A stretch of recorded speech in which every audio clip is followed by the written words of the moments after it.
കോട്ടയത്ത് ഒരു യുവാവ് കുത്തേറ്റു മരിച്ചു. കോട്ടയം സെൻട്രൽ ജംഗ്ഷനിലാണ് പാമ്പാടി സ്വദേശി വിനീതാണ് മരിച്ചത്.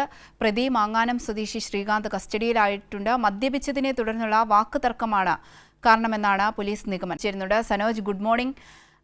കോട്ടയത്ത് നിന്ന് അത്ര നല്ല വാർത്തയല്ല രാവിലെ കേൾക്കുന്നത്. എന്താണ് സംഭവിച്ചത്? തീർച്ചയായിട്ടും അവന്തിക സൂചിപ്പിച്ചതുപോലെ തന്നെ ഈ പ്രഭാതത്തിൽ നല്ല വാർത്തയല്ല കോട്ടയത്ത് നിന്ന് നൽകാൻ കഴിയുന്നത്. ഒരു യുവാവിന്റെ ദാരുണാന്ത്യം സംഭവിച്ചു എന്നുള്ള സങ്കടകരമായ വാർത്തയാണ് നമുക്ക് ഈ പ്രഭാതത്തിൽ കൊടുക്കാൻ പറ്റുന്നത്. എന്തായാലും ഇന്നലെ അർദ്ധരാത്രിയിലുണ്ടായ വാക്ക് തർക്കത്തെ തുടർന്നാണ് രണ്ട് യുവാക്കൾ തമ്മിലുണ്ടായ വാക്ക് തർക്കമാണ് ഒടുവിൽ കത്തിക്കുത്തിൽ കലാശിക്കുകയും ഒരാളുടെ ദാരുണമായ അന്ത്യത്തിന് വഴിവെക്കുകയും ചെയ്തിട്ടുള്ളത്. കോട്ടയം സെൻട്രൽ ജംഗ്ഷനിലായിരുന്നു ഈ സംഭവം ഉണ്ടായത്. പാമ്പാടി സ്വദേശിയായിട്ടുള്ള വിനീതാണ് കൊല്ലപ്പെട്ടത്. വിനീതിനെ കുത്തിയ പ്രതി മാങ്ങാനം സ്വദേശി ശ്രീകാന്ത് നിലവിൽ പോലീസ് കസ്റ്റഡിയിലാണുള്ളത്. മദ്യപിച്ചതിനെ തുടർന്നുണ്ടായ വാക്ക് തർക്കമാണ് കൊലപാതകത്തിന് കാരണമെന്നാണ് പോലീസ് നൽകിയിട്ടുള്ള വിശദീകരണം.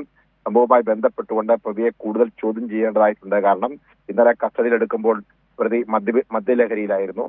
എന്താണ് കൂടുതൽ ഇതിലേക്ക് നയിക്കാനുണ്ടായ കാരണം എന്നതിനെ സംബന്ധിച്ചുള്ള ഒരു ചോദ്യം ചെയ്യലാണ് നടക്കേണ്ടത്. എന്തായാലും ചോദ്യം ചെയ്യലിന് ശേഷം പ്രതിയെ ഇന്ന് കോടതിയിൽ ഹാജരാക്കുമെന്നാണ് പോലീസ് അറിയിച്ചിട്ടുള്ളത്. അവന്തിക.